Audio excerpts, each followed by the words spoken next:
नमस्कार, मैं आचार्य एस.के. कौशिक। आज हम बात करेंगे कुशोत्पाटनी अमावस्या, जिसे पिठोरी अमावस्या भी बोलते हैं। ये भाद्रपद में ये अमावस्या आती है। इस अमावस्या के इस टॉपिक पे बात करने के पीछे कारण ये है कि थोड़ा सा कन्फ्यूजन चल रहा है कि 22 अगस्त को अमावस्या मनाएं या 23 अगस्त को अमावस्या है। तो इस रोचक टॉपिक के ऊपर हम तथ्यात्मक बात करेंगे, शास्त्रोक्त विधि से थोड़ा विश्लेषण करेंगे कि किस दिन और किस विधि से ये पूरी अमावस्या और ये कुशा उखाड़ने का जो भी हमारा ये विधान है, पवित्र विधान है, इसको कैसे पूरा करें। आइए विस्तार से इस वीडियो में हम जानेंगे।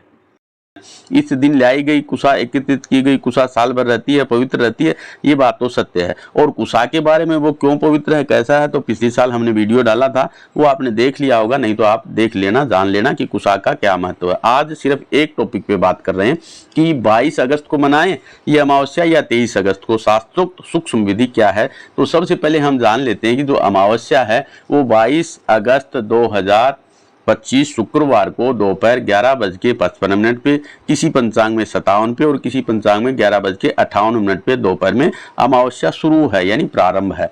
और 23 अगस्त 2025 को शनिवार को 11 बज के किसी पंचांग में 35 मिनट, किसी पंचांग में 11:37 पे ये समाप्ति है। तो मोटा मोटी ये मान लो आप कि 22 तारीख को दोपहर से और 23 तारीख को दोपहर तक अमावस्या का ये समय है पूरा। तो अब पितृ कार्य के लिए अमावस्या कौन सी ग्राह्य है, तो शास्त्र में एक वाक्य आता है कि व्रते पिठोर संगेमा मध्यान्ह व्यापनी शुभा, यानी व्रत आदि करना हो पितृ कार्य के लिए, श्राद्ध आदि के लिए। और जो ये पिठोरी पूजा जो होती है, विशेष करके इसी अमावस्या में पिठोरी पूजा क्या होती है आप जानते होंगे। महाराष्ट्र और छत्तीसगढ़ आदि में माता पार्वती की 64 योगिनियों के साथ मिट्टी की ये मूर्तियां बना करके और महिलाएं अपने पुत्र संतान आदि की दीर्घायु के लिए ये पूजा अर्चना वंदना करती हैं। बाकी दो प्रदेशों में, बाकी इसमें कुशोत्पाटनी अमावस्या सभी प्रदेशों में पूरे भारतवर्ष में मनाई जाती है। तो जो पिठोरी अमावस्या है और पितृकारी अमावस्या है, तो ये दोपहर व्यापनी मध्याह्न काल में जो अमावस्या रहे वो ग्राह्य होती है। तो दोपहर व्यापनी जो अमावस्या है वो 22 अगस्त 2025 शुक्रवार को ही है। तो इस दिन आप पितरों की पूजा और श्राद्ध आदि जो करना हो और पिठोरी पूजा आप 22 अगस्त को ही करें। दूसरी बात कि अपने यहाँ बहुत सा ऐसा प्रथा है कि अमावस्या के पितरों की रात जगाई जाती है। तो रात्रि हमेशा चतुर्दशी की जो रात्रि होती है ना, वो ही जगाई जाती है। तो देखिए, अगर 23 तारीख की अमावस्या पितरों के लिए मान लें, पितृ पूजा के लिए, श्राद्ध के लिए मान करके जो लोग कह रहे हैं, तो फिर 22 तारीख की जो रात्रि यानी शुक्रवार शनिवार की रात्रि है वो ही पितरों को आह्वान यानी वही रात्रि जागरण होगा, तो बल्कि वो नहीं है, क्योंकि अमावस्या पहले ही लग चुकी है। तो जो बृहस्पतिवार और शुक्रवार की जो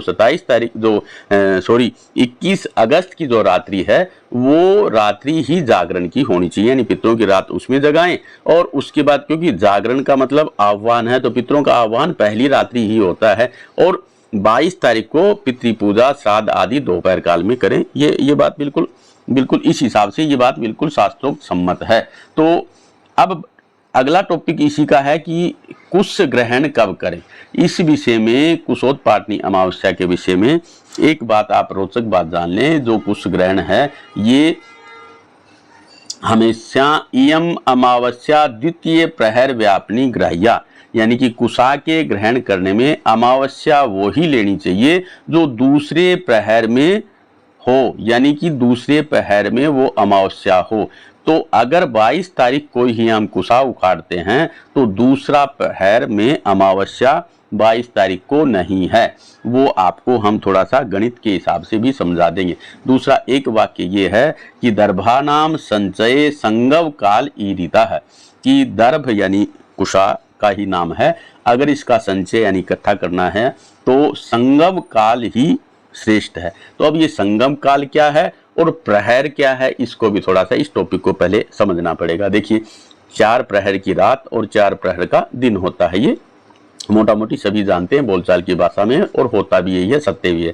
लेकिन ये सत्य उतना ही है जितना हम बोलचाल की भाषा में आम ये बोलते हैं कि 12 घंटे का दिन और 12 घंटे की रात होती है, बल्कि ऐसा होता नहीं है। क्योंकि रात और दिन कभी भी 12-12 घंटे के, कोई एक आधा दिन ऐसा आता है कि बराबर होते हैं, ऐसा नहीं होता। ये पंचांग जो वैदिक पंचांग है, हमारा सनातन पंचांग है, वो दिनमान और रात्रिमान के ऊपर चलता है। तो दिन का मान और रात्रि का मान कभी भी एक जैसा नहीं होता।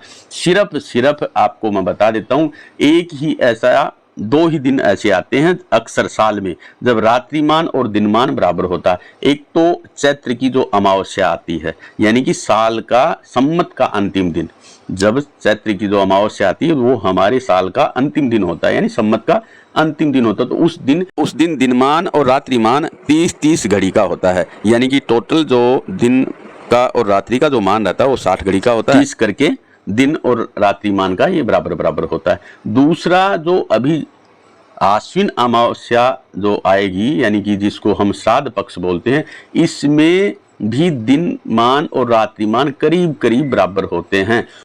दूसरा जो शारदीय नवरात्र, यानी कि श्राद्ध के बाद ये जो अभी नवरात्र शुरू होंगे 22 सितंबर से, तो इस दिन दिनमान और रात्रिमान अमावस्या को भी करीब करीब बराबर से रहते हैं और इससे ही रात्रिमान बढ़ता चला जाता है, यानी दिन का मान कम होता चला जाता है और इन्हीं नवरात्रों से रात्रि का मान बढ़ता चला जाएगा। तो रात चैत्र की अमावस्या तक, और चैत्र शुक्ल पक्ष यानी कि नया संवत जब लगता है, नवरात्रों से दिन का मान बढ़ता चला जाएगा और रात्रि का मान घटता चला जाएगा। इस क्रम से ये हमारा दिनमान और रात्रिमान चलता है।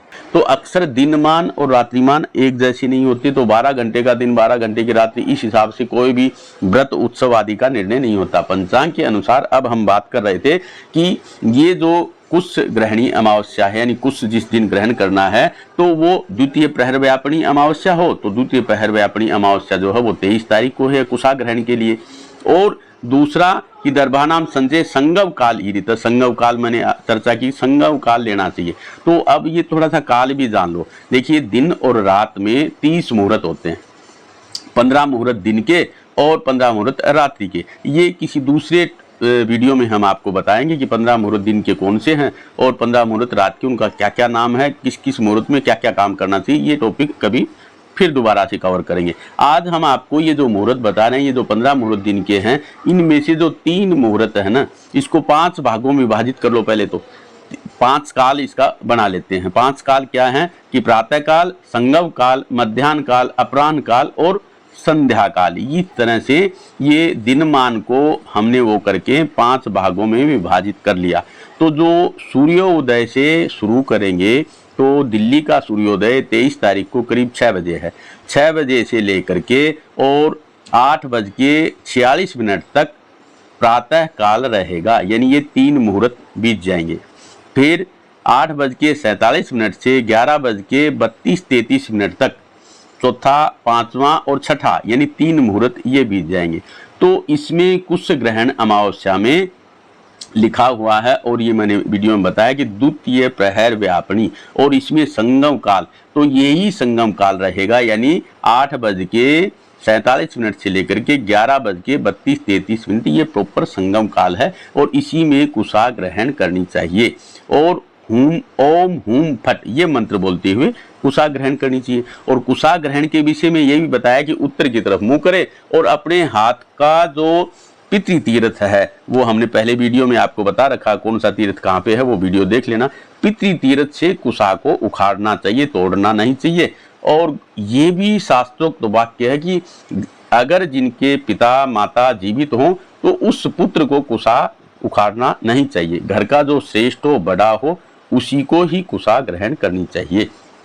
ऐसा ये इसमें है। तो आगे इसमें टॉपिक में अगला काल भी हम आपको बता रहे थे, तो संगम काल हो गया और मध्याह्न काल, अपराह्न काल और सायंकाल, ये 500 जो बता रहे हैं। तो इस दिन 23 तारीख को संगम काल 11:32-33 पे संगम काल समाप्त हो जाएगा। फिर आ जाएगा मध्याह्न काल। तो मध्याह्न काल में और मुहूर्त ये रहेगा 7वां, 8वां और 9वां मुहूर्त रहेगा मध्याह्न काल में ही।